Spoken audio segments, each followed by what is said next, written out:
Sasha Banks makes her return to SmackDown, long-awaited return, and it looks like we're getting Sasha versus Belair Part 2 at SummerSlam. We're going to talk about it in just a second, so stay tuned. This is WrstlXtra.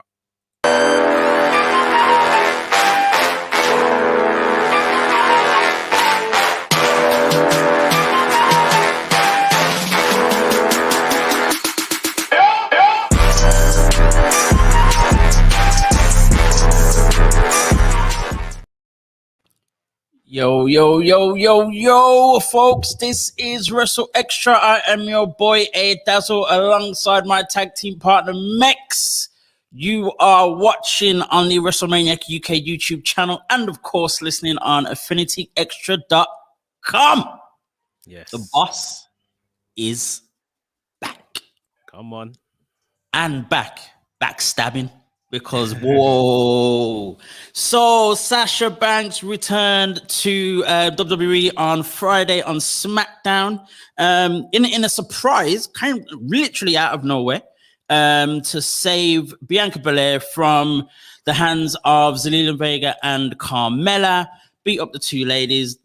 Banks and Belair then tag teamed together to face the same two ladies, beat them, and as they celebrated and they hugged and they, did the whole, yay, well done, I'm back, and well done to you, you're the champion, and well done to you. Boom. One hell of a backstab. And then from Sasha Banks, and then put Bianca Belair in the bank statement, not once.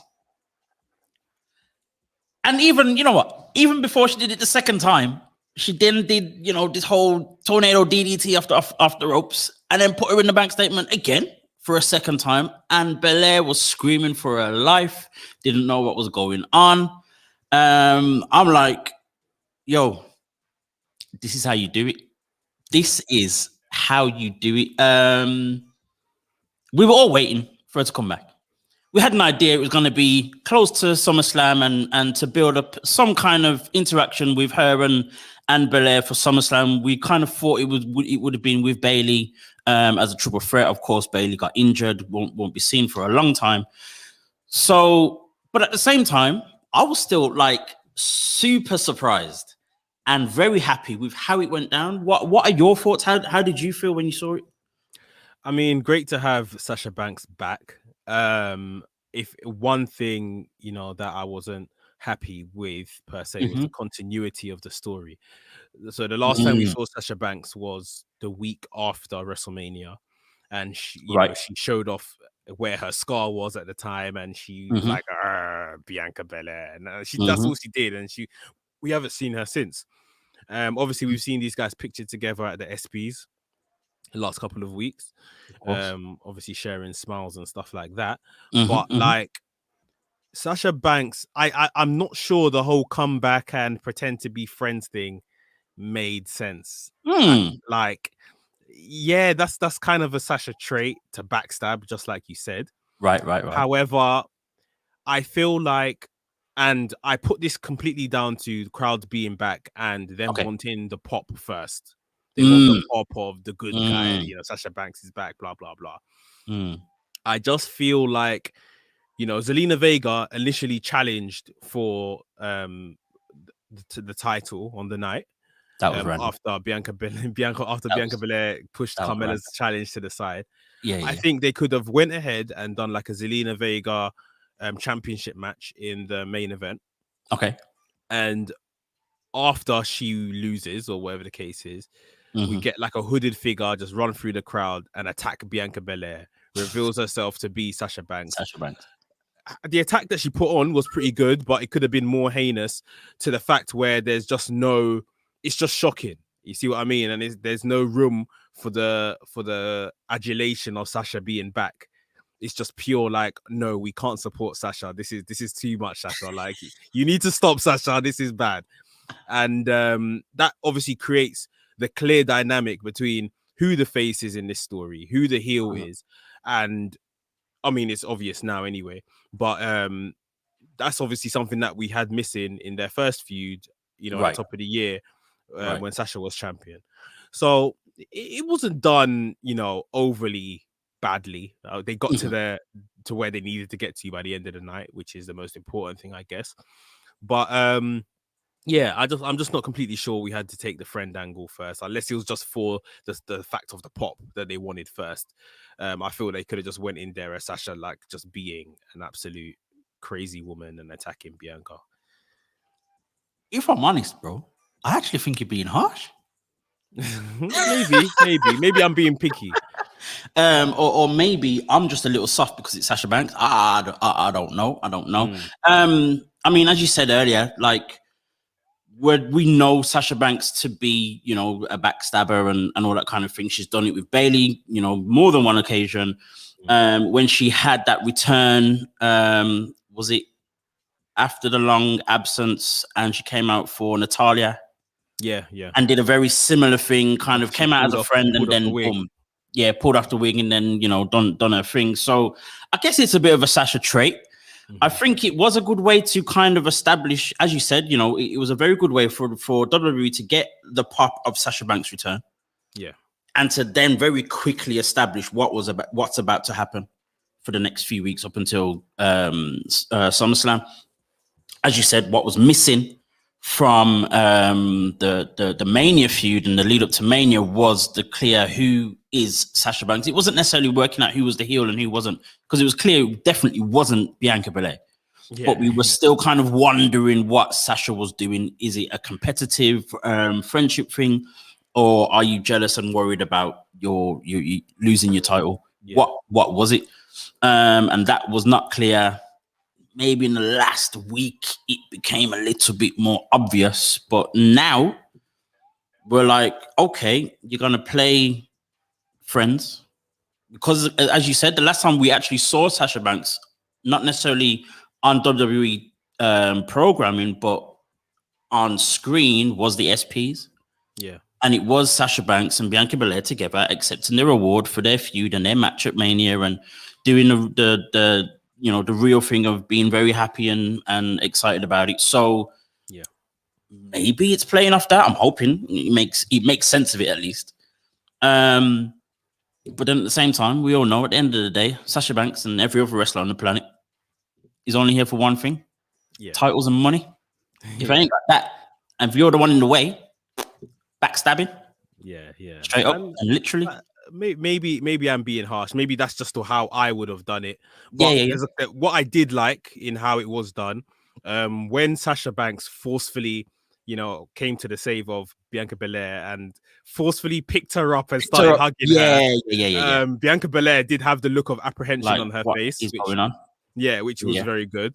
And then when she did finally attack her after the main event, Sasha Banks putting her in a bank statement and screaming at her, "I won you that SP. I made you main event WrestleMania. I gave you everything that you have." I thought that was brilliant. Right. So yeah, there were aspects of it that I enjoyed. It's just something I would have maybe booked different. I mean, it's nice because, as you said, she's mentioned the SPs and where Bianca is now. And it's very similar, it's very much a Bianca taking her place as the black female champion, center of attention, going to, the Rolling Loud, going to, what's the other one called? Lollapalooza or whatever it's called. Yeah. These people, they're funny names and festivals and all that kind of thing. And we know Sasha Banks to be that person that rubs shoulders with the stars. Outside of wrestling, obviously her cousin being Snoop and other people, Brandy and some other producers and all this kind of stuff. She has friends in high places and all that kind of thing. So I'm hoping that would also be a part of it as well. Sasha being upset that Bianca's taken her place, her limelight, not just her title, but also literally where Sasha would be if she was still active and still champion.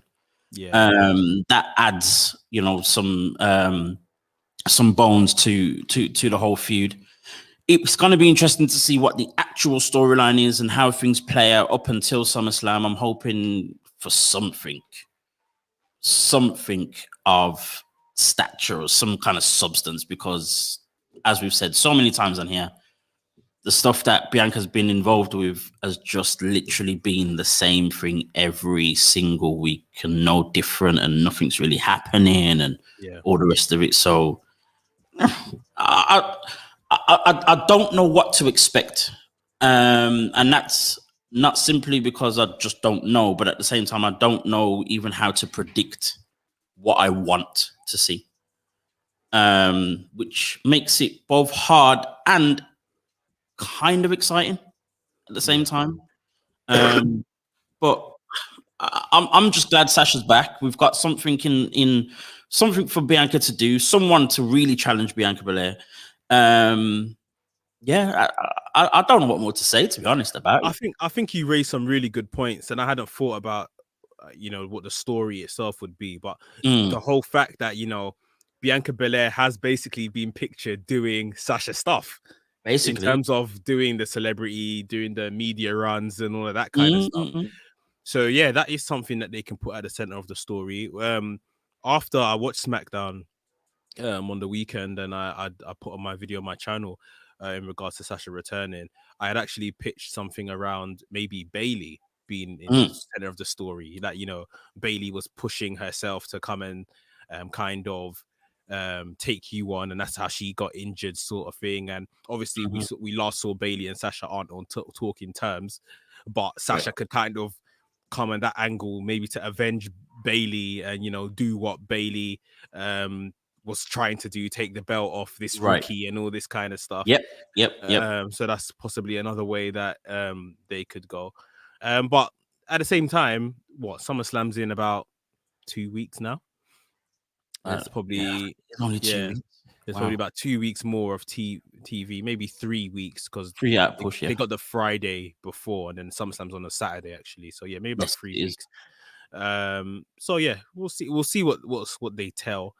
But yeah, this could definitely be something to try to reignite this title run of Bianca Belair, because although it's been good, like the likes of Rhea Ripley, who won it on the same weekend, she's lost her title, right? So they clearly do like Bianca Belair, and like we say, they've got her doing some stuff out of the ring as well. Yeah, she needs something within the ring to kind of solidify this title run, and it may just be Sasha coming back and just being that kind of top level challenger. Yeah, for sure. And speaking of, Bianca Belair outside of the ring, as I mentioned earlier, she's done the Rolling Loud. She was pictured with Megan Thee Stallion, the rapper, the female rapper. And she's kind of been here and there. And we're also noticing, of course, we see Bobby Lashley as this great champion. Street Profits were also a part of the Rolling Loud and all this kind of thing. I remember posting about that, and obviously we talked about it last week as well.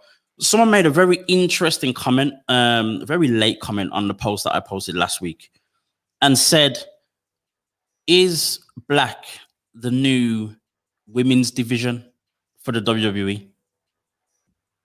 In the sense of, and we mentioned this last week as well, in the sense of, the women's division, 205, and all the cruiserweight stuff,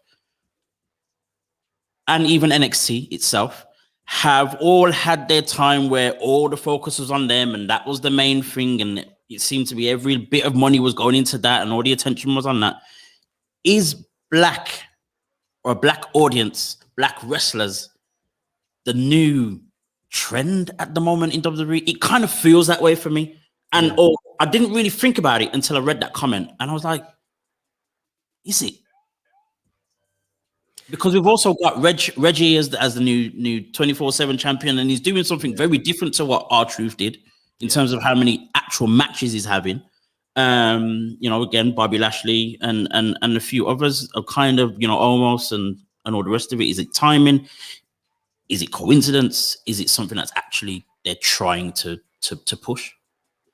So if you remember, maybe a month or two into the pandemic era, we were talking about just how many Black stars generally across wrestling it seems that are getting an opportunity now, because maybe others didn't want to come to work during the pandemic, Right. And these guys maybe seized their opportunity that maybe this is just a chance for me to get more TV time or whatever the case may be, time on AEW Dark or whatever the case is.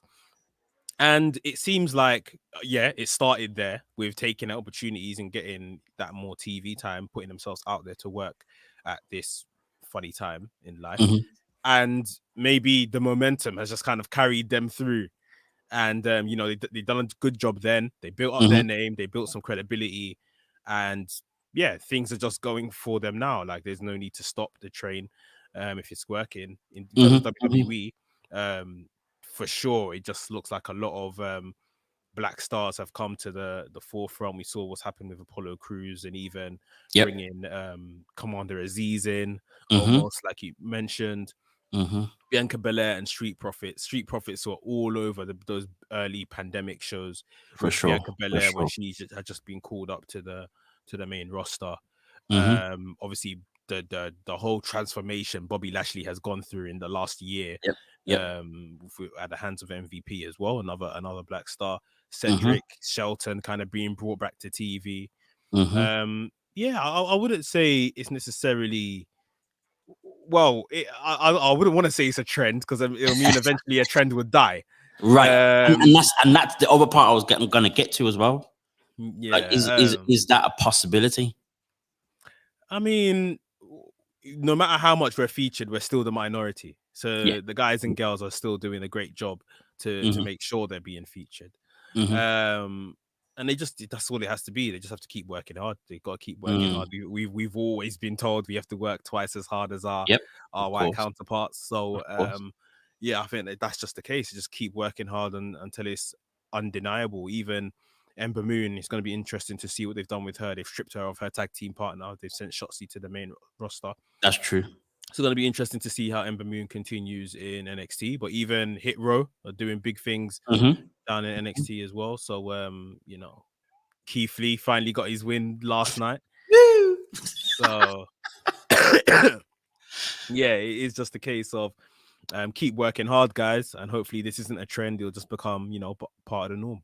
Yeah. And that's the hope, to be honest. It is part of the norm. And we have, as black, they have as black wrestlers seized their opportunity. And now, the WWE brass has realized that these people are good enough to push and there is something in them.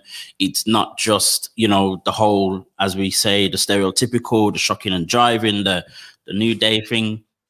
All that kind of stuff. It's not just, ticking a box. I'm hoping it's not a case of a tick box or a, like, let's jump on the bandwagon or, type of thing at the moment. I mean, we didn't mention as well, obviously, Big E is now Money in the Bank briefcase holder as well. You mentioned Apollo doing great things as well. So we'll see. I mean, every single name that we mentioned has actually had a good run of form or progression, at least since this time last year. Every single one of them.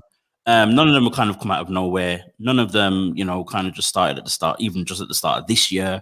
It's all been a strong run in the last at least 12 months that they've had some kind of story or some kind of build within their time. So which is promising.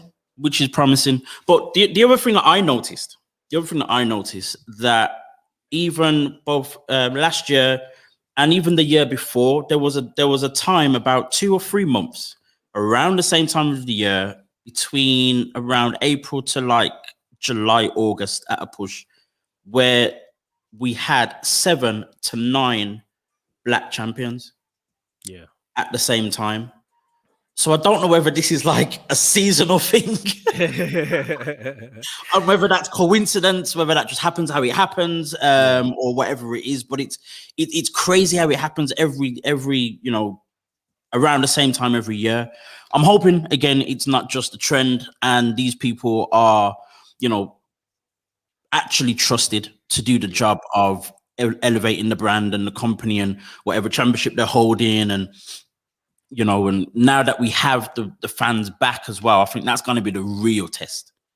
That's now going to be the real test. I read even just today. So I don't know if anyone watched Raw yesterday after the whole massive surprise release of Bray Wyatt during Bobby Lashley and Goldberg's little segment.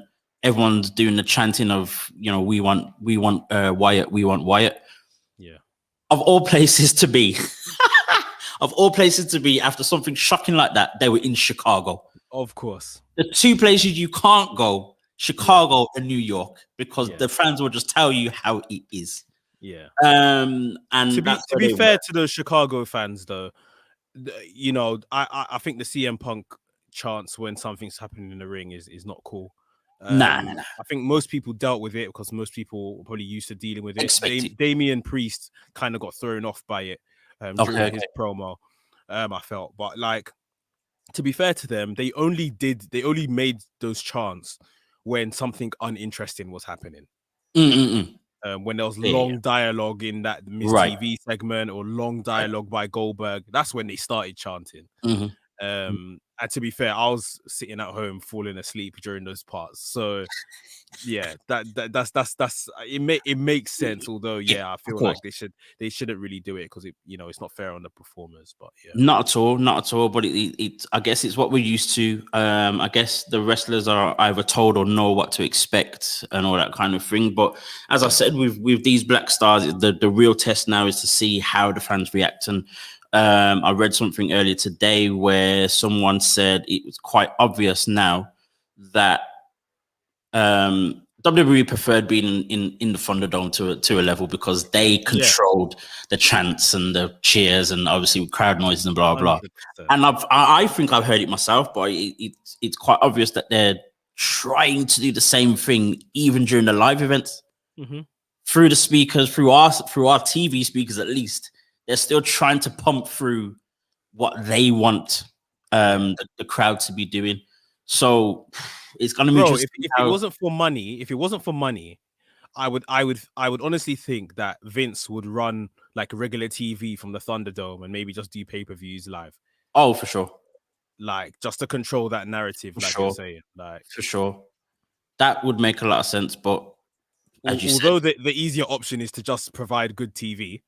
And then the fans wouldn't need to hijack. Just write a good show, then the fans wouldn't need to hijack it. That's the option they choose to take. Just talking about the Black Stars and being predominantly featured. Yeah, I do think out of all the names we've mentioned, Naomi is still not featured, and Naomi is now probably the oldest, most experienced, if you like, of Black Stars we've got on the roster. Definitely for women, for sure. They've got to get her involved somehow. Like, why is she the name that always escapes these conversations every single time? Because even going back to these same times where there's been a champion or we've had multiple champions at once, she's never there. Actually, I don't think. I'll have to check back that, but are we lying to ourselves? Is she as good as we think she is? Like I don't get it. Like I really don't get her exemption from these conversations and stuff. Not by our doing, it's just by her booking. Like for sure. A part of me has always felt as if there is something that we just don't know about. Something in the background, something in the back, something backstage, off TV, all the rest of it. We just don't know about because I can't see or understand why we get this flash of Naomi for about 4 weeks maximum in the last 3 or 4 years. Like 4 weeks max, we see Naomi doing something decent as well, not just on TV, but actually doing something decent on TV and being pushed. Then she just disappears again. The jury's out now. I think it's not just Keith Lee that needs to tell us about some stuff. Naomi needs to tell us about some stuff because I honestly think there's something going on with her, whether that be her being disliked for whatever reason, whether that it's her being an awkward person to work with. I don't know, but there's something else way past the whole her performance level, how good she is, how over she is, all of that's getting in the way in some way. I mean, we heard sometime, I think it was last year, about some health issues, something around her stomach or something that wasn't quite right. Unless that's kind of, come back or something. But I said it at the time. I got a lot of heat from other black fans. I said that Lana is Naomi's meal ticket, and if Lana goes or they separate them, Naomi isn't on TV. Yeah, of course. That's pretty much happened. Here we are. Exactly what's happened. Just to mention this one very, very quickly, actually. Talking about our Black Stars on WWE, we now see Reginald as the 24/7 champion, but it's not Reginald anymore. He's not sommelier, a wine serving Frenchman. He's now simply Reggie from St. Louis, Missouri. Yeah. When did that happen? Why did that happen? I don't get it. I mean, I love what's happening with him with the 24/7. I actually kind of care to a point about the 24/7. I think it's more I care about him, but luckily he's holding the 24/7 championship at the same time. And he's having actual matches as well and getting to showcase his talents to a point. Again, it's more of his evading skills more than his wrestling skills. Yeah. In itself is nice, but let's kind of see some wrestling now. But what happened? Bro, they need to check that this guy is not Nigerian, because this is another Nigerians love the whole identity fraud thing, right? So I don't know, but at least they justified it. We've had in the past the likes of Kofi Kingston just drop his accent and all of that kind of stuff. Apollo Crews picking up an accent. But at least they've justified it somewhat. And they're sort of, Vince likes Reggie. That I think that's been obvious to see since day one. And they're booking the 24/7 championship on him a bit differently. Kind of making it feel a bit more serious, despite, like you said, it's still like minimal wrestling, but it's getting matches. It's getting, at least 3-minute matches on a 3-hour show, which I think is fine. Just feature it, showcase it in a less goofy way, and then he can get off. He's just there, to pretty much wow the crowd with his, his ability, and then he's off TV. So I think, all power to him. He's found a way to kind of get over us at least. So, it works. Cool. Moving across the Florida state to AEW. Before we move across, go on. There's just some questions here. For live viewers. Thanks for you guys watching live. Ethan Hill, he says it will be a great match between Sasha and Bianca, but I think, in my opinion, that Sasha will win the title back at SummerSlam. What do you think?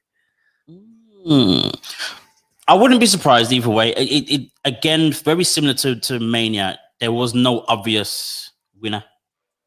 I think we're going to be in the exact same place. I wouldn't be too surprised if Sasha wins it because, to a point, the championship needs some kind of refreshing.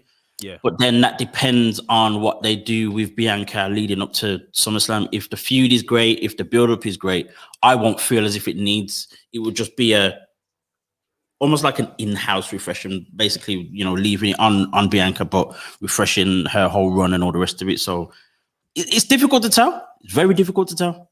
Yeah. Jonathan Rodney, hope you're well, bros. I don't think Sasha should get another chance, to be honest. I think she's entitled to a rematch, 6 months after she lost it. So, for me, it's fine because one, yes, she deserves a rematch. Everyone gets a rematch. That kind of came back into WWE out of nowhere. Anyway, but and even with the longevity of it being 6 months since the last time we saw her, Bianca's basically gone through, there's no one left. Yeah. Basically, there's literally no one left. If it wasn't Bianca, if it wasn't Sasha, sorry, and if Bayley wasn't injured, and with Bayley being injured, should I say, who's left? She's beaten Carmella twice. Zelina Vega ain't no rising star. Bayley twice as well, didn't she? Yep. Yeah, twice. Yeah, pay-per-views twice. Carmella twice in 2 weeks. Who's left? There's no one left. Everyone else is doing other things. No one else is really ready. Liv Morgan, not quite yet. Selena Vega, no chance. Random. Yeah. What other women are on SmackDown? I can't even remember now. And I don't know. Talia and Tamina. Tamina are doing tag team stuff. So there's no one left. So by default, if nothing else, Sasha's there. Yeah, that's no true. one left. That's how it goes. Jonathan goes on to say, and they need to give Big E something good because he keeps getting the same old matches. I think let him go for the WWE Championship. They wouldn't put him up with Roman. I think that's definitely a thing. They're gonna move him over to Raw. They're just kind of spinning their wheels with him right now, putting him in these 6-man tags and all this kind of stuff. But I think once that draft happens, he's definitely heading to Raw. Yeah. He needs to do something. He needs to do something. So moving over to AEW. I think it's tonight. We're recording on a Tuesday, so tonight is AEW Dark's 100th episode. Earlier on, we were talking about, the early months of the pandemic era and how a lot of, stars seize their opportunity and stuff. And we see a lot of upcomers or indie stars or, making appearances on Dark. Some of them are there week after week, and just losing because they're not signed. And at the moment, this is the statement I'm going to make. At the moment, the only thing black in AEW is Malachi. Because, bro, the only thing dark is Malachi. Because I think I'm now got to this point where definitely for the last month at least, there has been nothing significant to talk about when it comes to our stars on AEW. Nyla Rose had a championship match, which was good. It was good. Yeah. She lost. The only black star to feature on I think it was Fyter Fest, and that was on night 2. Night 1, there was literally no one apart. Ricky Starks won the FTW unsanctioned, unrecognized FTW championship. There we go. Last week he had a little celebration that was near pointless, and Brian Cage came out and wrecked it all. Expected. And I've not even watched Dark or Elevation for a while because it doesn't mean anything. Even if our stars are winning, it means nothing. So my whole thing is now, what's going on? I think I need like NK to jump out here or something. You know what I mean? Because I need him to answer this for me. Being the black AEW spokesperson. Yeah. I'm really just like baffled. I'm completely baffled as to what's going on right now with AEW and our stars. And I don't want it to be a tick box situation. No. And I'm seeing Dante Martin still, appearing on Dark every single week and having good matches, but it's repetitive, unfortunately for him. Red Velvet's there. Jade Cargill's doing a promos almost every week, but no one's doing anything though. No one's actually doing anything. What's going on? It is very weird. I mean, even just you reminding me now that the Nyla Rose match happened and the Ricky Starks match and segment, I was pretty much about to say throughout July, we had no black stars on TV on AEW, apart from obviously those guys that we mentioned. So we did in some way, shape or form, but pretty much, insignificant stuff. Ricky Starks won a belt that doesn't mean nothing. Had a segment which fell flat, in my opinion. Nyla Rose had a good championship match, but it was a good match. Yeah, we knew she wasn't gonna lose win on her on Britt Baker's first defense. So it is very weird. Even Scorpio Sky was joined at the hip to Ethan Page. Ethan Page went up and done his thing with Darby Allin, and we haven't seen Scorpio Sky since. Scorpio Sky became his sidekick. Yeah, he became his sidekick, but then even now he's not sidekicking. He's gone. Like he's literally disappeared. Will Hobbs has been around for the Ricky Starks stuff, but not really. He's the henchman, the muscle that doesn't really do much for himself, at least. Yeah. It is very weird. Jade Cargill is probably the biggest hope in the women's division, at least. And they spent weeks and weeks and weeks of her calling herself the B word and standing with this what's this guy's name, smart Mark, whatever her manager don't need is. a manager, but all of a sudden she's got a manager. Okay. Yeah, and then now I don't even see her on Dynamite anymore. So like, what was the need for all of those kind of vignettes and stuff backstage?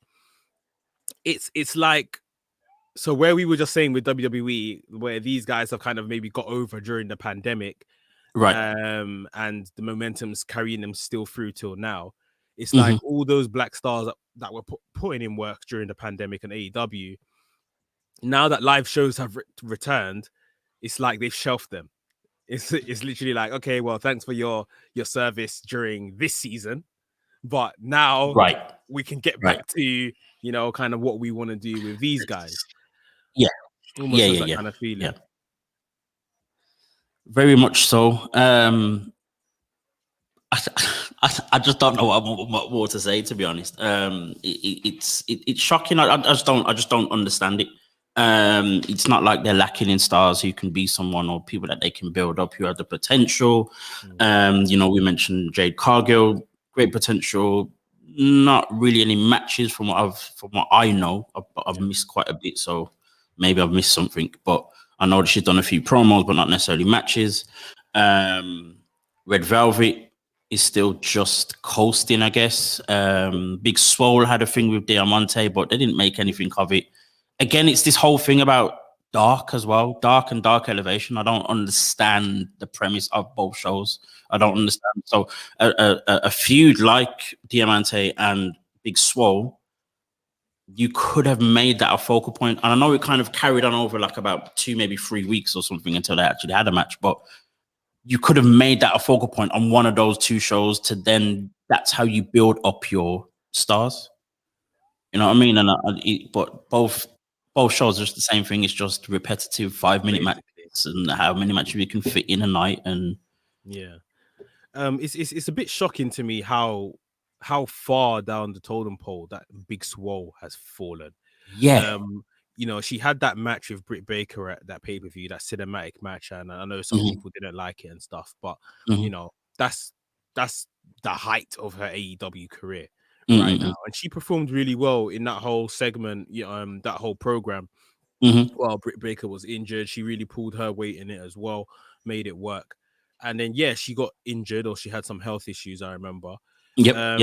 But since then, it's literally been like, okay, she's better now. Like, you don't think she's good anymore, or what? She even came back and done that strong promo talking about she's back and so took my spot and blah blah blah. I'm coming back for it, but yet it's very similar, very very similar to the Scorpio Sky situation.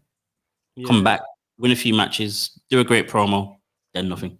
Yeah, it's very weird. Even Jade Cargill, which we can all visibly see, they have a lot of stock, in, and nothing.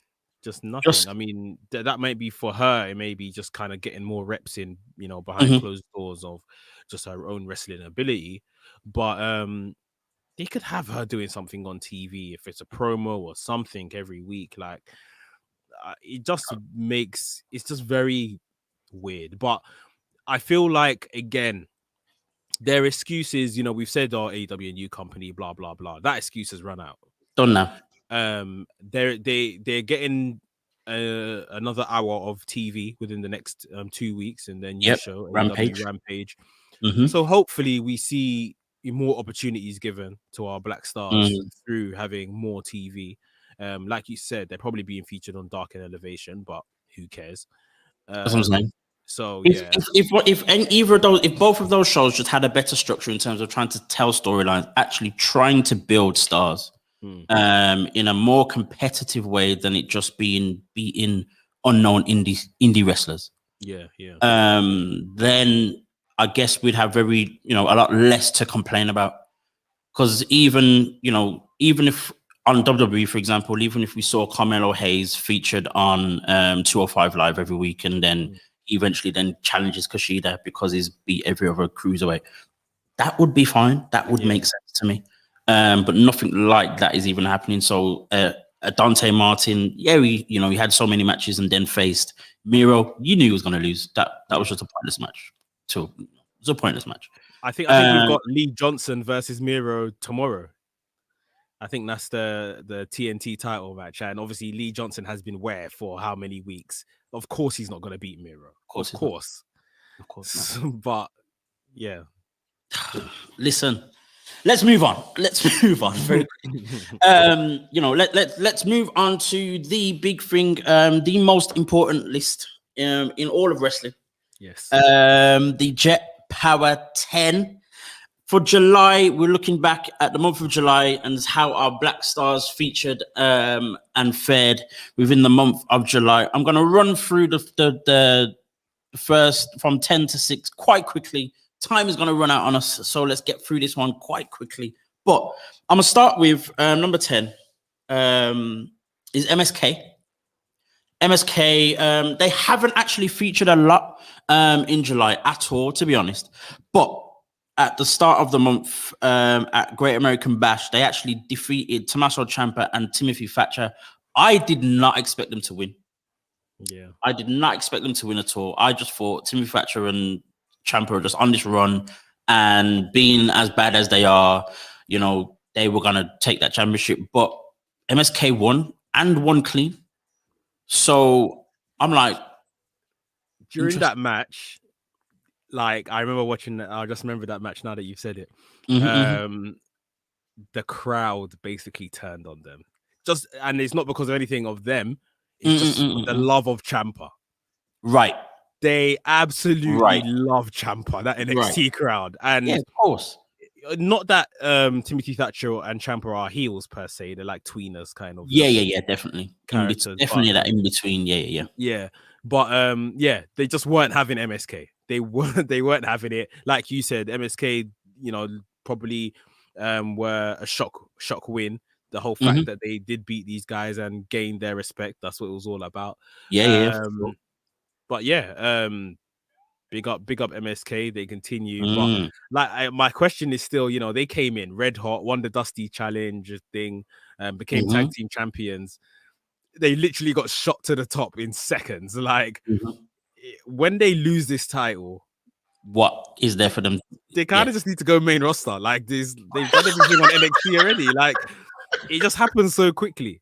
Yeah, that's true. That could have been part of their deal coming in, because obviously they've been at Impact for so long without winning anything. So yeah, I just think they've kind of graduated through NXT already. So we'll see how the rest of their title run goes. But yeah. Gotta be for sure. It's gonna be very intriguing to see them as chasers after being champions so quickly. But we'll see. Moving on to number 9. Number 9 is someone who debuted on Major League Wrestling at the Battle Riot 3 show in the Battle Riot match, which was a 40-man, ended up being a 41-man Battle Royal. The man that debuted was EJ Nduka, who was not long ago released from NXT, never actually debuted on TV, but made the move and was signed by MLW. Came in, I think, around number 22 in this match and eliminated 12 people. Listen, that's Roman Reigns, Kane type numbers.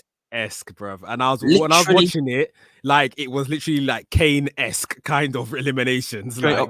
Straight. As soon as he came in, eliminated one person, and then started eliminating. And even the likes of another newbie in MLW, Lee Moriarty, who's a big name on the indies.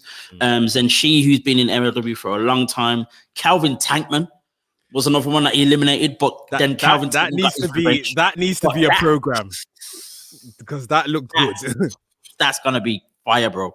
That's gonna be fire. So EJ and Duca, and that's actually a record in MLW's Battle Royal match as well, eliminating 12 people.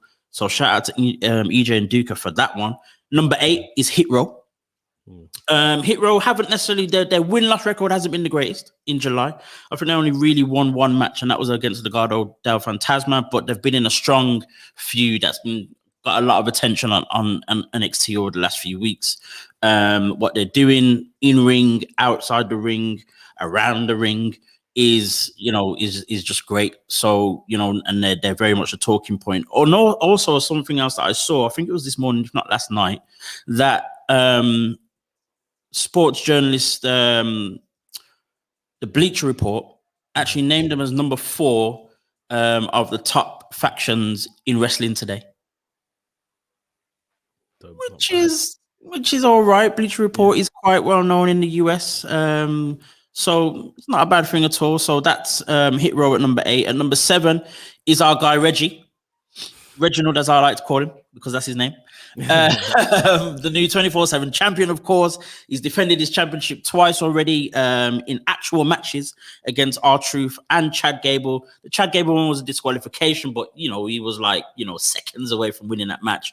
Otis came in and tried to do his thing, but Reginald got away. So Reginald hits number 7. Number 6 is the giant Nigerian Omos. Twice defended his Raw Tag Team Championship. Just looks dominant. We mentioned this last week. He's just dominant. He's looking, like he's definitely getting more comfortable every second he's in that ring. Definitely more comfortable. Much more independent in the ring as well. Yeah. So he is in there at number 6. He had a match quickly. He had a match with Riddle last night on Raw. Yes, he did. And I specifically watched it to see, all this almost can't wrestle stuff. Yeah. And he had a very good match. Obviously, Riddle done his part in, making him look very good. Of course. Riddle and Omos, I believe, were in the same class that came through NXT together when they were recruited together. Oh, yeah, they would have been actually. Yeah, that's right. I mean, they probably have strong ties between themselves anyway. But yeah, I just didn't see all this hatred for Omos. I'm just thinking, you lot need to allow that. I mean, I don't mean to pick on guys, but that Shanky guy that's running around with Jinder Mahal, that's a big man you lot need to be worried about. Like, not Omos. Right. I mean, I don't know what people expect him to do. As a big guy with the frame that he is, as tall as he is, unfortunately, it doesn't mean you can do half the stuff most wrestlers are expected and can do. Exactly. So you are limited just because of your size, and there's nothing you can do about that. You can't shrink. Yeah, you can lose weight, but you can't shrink. Yeah. And he moves very well for his size. Very, very well. Very fast. Very similar to a Braun Strowman in that respect, being able to move as quickly as they do with the size that they have. So I'm struggling to see what the issue is here. And it was great to see that he beat someone like Riddle as well, who is very much a wrestler's wrestler, I guess. Yeah. Very apt to doing whatever it is that he needs to do. So almost at number 6, I don't hear no complaints. Basically. All right, moving on now to the top 5. Number 5 is a man again that we've talked about very often and talked about just last week, is the newest Bullet Club member, Chris Bay. As I just said, he's now joined the Bullet Club. As much as it hasn't happened on TV, everybody knows he's already joined, and the spoiler's already been out there. So if this is a spoiler to you now, I'm not sorry. Of course, the first black wrestler to join the famous Bullet Club. The Bullet Club is probably one of the most famous factions in all of wrestling, wrestling history, especially of the modern day. And he wrestled alongside the leader, Jay White, on Impact. As much as they lost, it's still a big thing. Most of these guys that are in the Bullet Club don't even wrestle next to the leader. Yeah, it's true. You know what I mean? So that's a big thing all in itself as well. And the other thing that I noticed as well last month, leading up to Slammiversary, they were bringing back the Ultimate X match with, 7 different wrestlers in the match. You had this whole kind of good versus bad, and Chris Bay was kind of like in the middle, had to make a decision. Chris Bay became the focal point of the whole lead up. he was literally the focal point of the whole lead up. Oh, what decision is he going to make? Is he going to go with the bad guys? Is he going to go with the good guys? And he kind of did, this whole thing of where he went with the good guys and then said, I'm actually here on my own. Yeah, yeah. And attacked everyone. Unfortunately, didn't win. Great showing in the match. Slammiversary being the biggest show of the year for Impact Wrestling as well. So that was another reason why I've pushed Chris Bay up to number 5 in the list for July. Like we said with Chris Bay, it's just a case of treating him like Bullet Club. So, Right. if it's a case Right. of going to Japan to flex with the other guys there, then that's what needs to happen. Definitely. Let's go all in on this and make it really feel like Bullet Club. There's rumors of this whole Bullet Club US thing eventually happening. Go against the Elite, maybe. We'll see how that develops, especially if the likes of an Adam Cole does leave NXT and goes over to the other side. That could be someone that rejoins up with his ex Bullet Club guys. That would be just treat Chris Bay like he is really in the Bullet Club and not just some subsidiary member. As we said, before, and to further solidify what it actually means for Chris Bay to be part of the Bullet Club, former members include Finn Balor, AJ Styles, Adam Cole, as you said, the Young Bucks, Kenny Omega, the Good Brothers, those who are now the Elite, and are possibly, some of the most known. All of those that I mentioned are some of the most known wrestlers of the modern day, the last 5 years or so. And even now with Jay White, El Phantasmo, Kenta, and a few others who are now part of the Bullet Club, you're just like, Chris Bay is in that list. Yeah. It's crazy. It's crazy. I'm just hoping it means something in the long run, definitely. Moving on to number 4. Number 4 is someone we haven't seen in the list for a very long time, but she has just bulldozed her way straight in to the top 5, and of course, it couldn't be anyone else but Sasha Banks. Yeah. Sasha Banks just turns up on TV. I'd happily put her on number 1. I mean, not yet, because she has some championships or something. But as we said, she's gone straight into the title picture. The response that she got when she came out, the anticipation that we all had for her to come back, and she's now going to be, in, if not the most important female match at SummerSlam. Yeah. I mean, what else is she supposed to do to be in the top 5? A very impactful return. A top star. It's a top star coming back. That's literally it. Yep. So yeah, it's going to be very interesting to see, as we were saying earlier, how their story plays out going up to SummerSlam. Yeah, for sure, and whether whether this build up over the next few months and what happens at SummerSlam will actually keep her. And do you think there's enough for her to do in the month without winning the championship that would keep her in the list? Is that possible? I mean, her ability, her in-ring ability, her matches alone is enough to keep her in the list, in my opinion, in the top 10. But as it was said, I think in the comments, maybe it is a case of she's gonna win it at SummerSlam. And give Bianca a bit of a break, let Bianca chase it for a bit just to kind of switch things up. I saw you put out a post, was it earlier today, about where she's been filming again? Yeah. That's been reported that she's been filming again for The Mandalorian. So even we look at not just what they do in the ring, but outside of the ring as well. So for her to be a part of that, if it were to come out in the next few months or the next few weeks, even that she's confirmed that she's part of this, it makes some level, it has some kind of influence on the list as well. So there's more than enough ways for her to keep her there. It all depends on the feud and the result of SummerSlam. If she's done her filming, that probably means she's around for the foreseeable. True. Maybe they do put the belt back on her and just kind of switch things up a bit. Interesting to see, regardless. For sure. In at number 3 is the new Money in the Bank winner, Big E.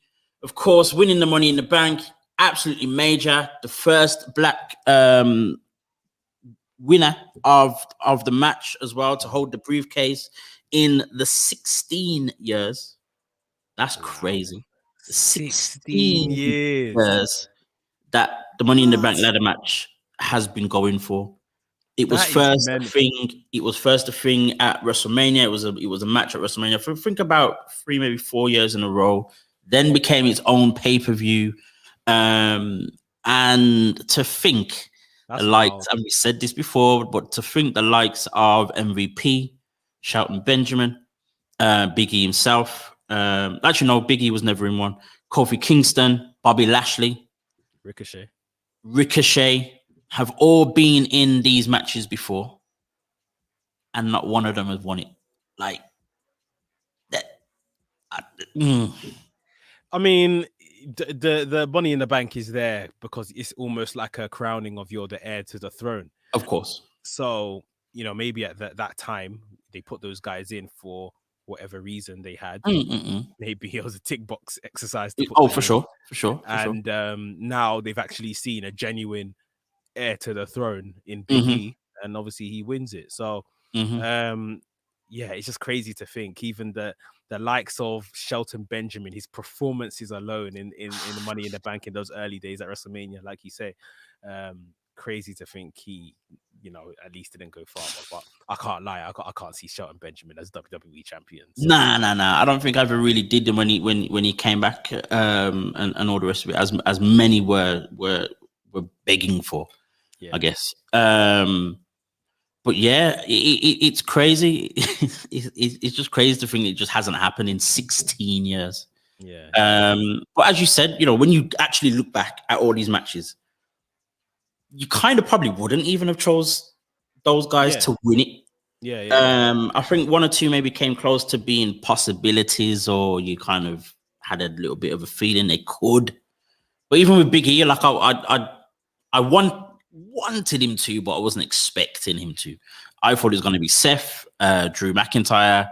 Those two just made sense. As predictable as that probably would have been, it just would have made sense. So for Big E to do it was a major surprise and a massive thing. And I'm just, he's not done much since. As we said, he's been in these 6-man tag matches that have literally meant nothing. And it just seems more like trying to find a number 1 contender for the Intercontinental Championship. Than it is to build Big E in any way. But hopefully this draft happens after SummerSlam and Big E moves on and just goes flying from there. I think that's the only way it's going to happen. He's not gonna take it from Roman. We know that. So it has to be on Raw in some way. I think post SummerSlam, Roman will probably be in a program with Finn Balor at least. And before the draft comes in October, I think they said it's going to be. Okay. There needs to be some type of Big E at least taunting Roman. Yeah, something. And then fair enough, I've been drafted, but there has to be some type of I'm watching you. I'm in and around what you're doing. So yeah, we'll see. Yeah, we'll see. Moving on to number 2. Number 2, she's gone back up 1 place from 3 to 2, and that is Bianca Belair. She's still the SmackDown Women's Champion.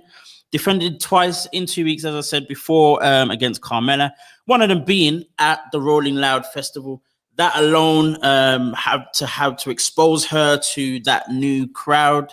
To put that much trust in her. Of course, the Street Profits as well, who were alongside her and in their own match as well.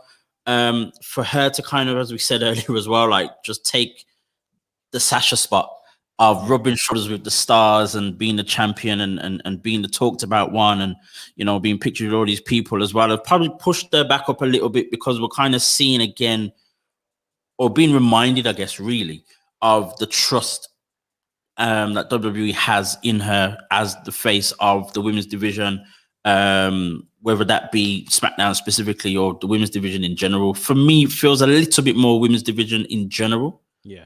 because what's happening on Raw is kind of like hot potato, topsy-turvy, here, there, and everywhere, and almost a superhero, whatever the hell that is going on over there on Raw. So to see Bianca Belair kind of being, as I said, being reminded of the trust that they have in her, and them winning the SPs and all that kind of stuff. It feels as though Bianca Belair is kind of being pushed a little bit more to transcend the wrestling part of things and move into the general media, so to speak. So she's found her way back to number 2 where she was for quite a while. So yeah, girl's doing us proud, man. She's doing us proud. She's doing everything that's asked of her. Still putting on great matches in the ring and stuff. Like I said, we just need something to really set this title run alight. Sure. So yeah, hopefully that's gonna happen in the next few weeks.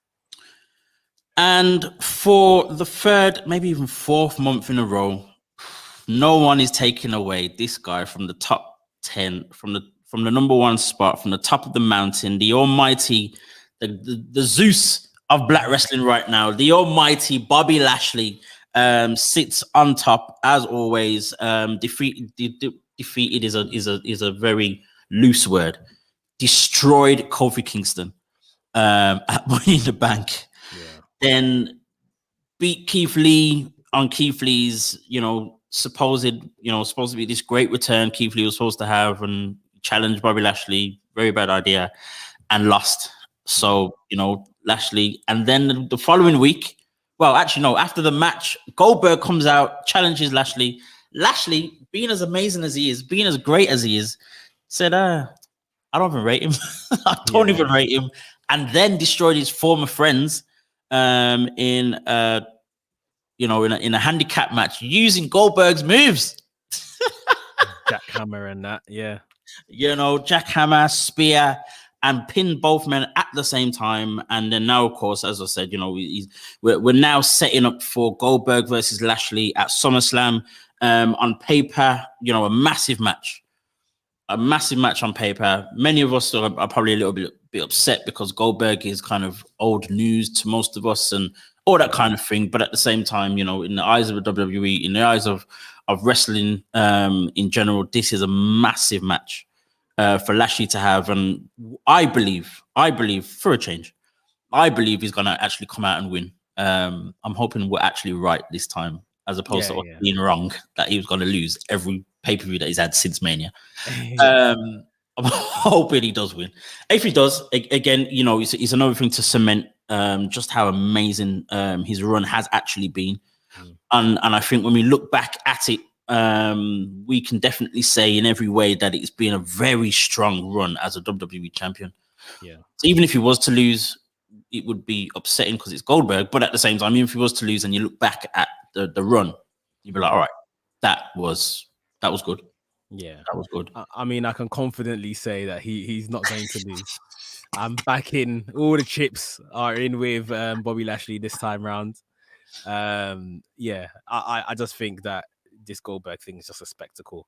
It's just big name brought in for SummerSlam, and Bobby Lashley's just going to move him to the side and keep going. It's going to be very interesting to see who the person is, who's the chosen one.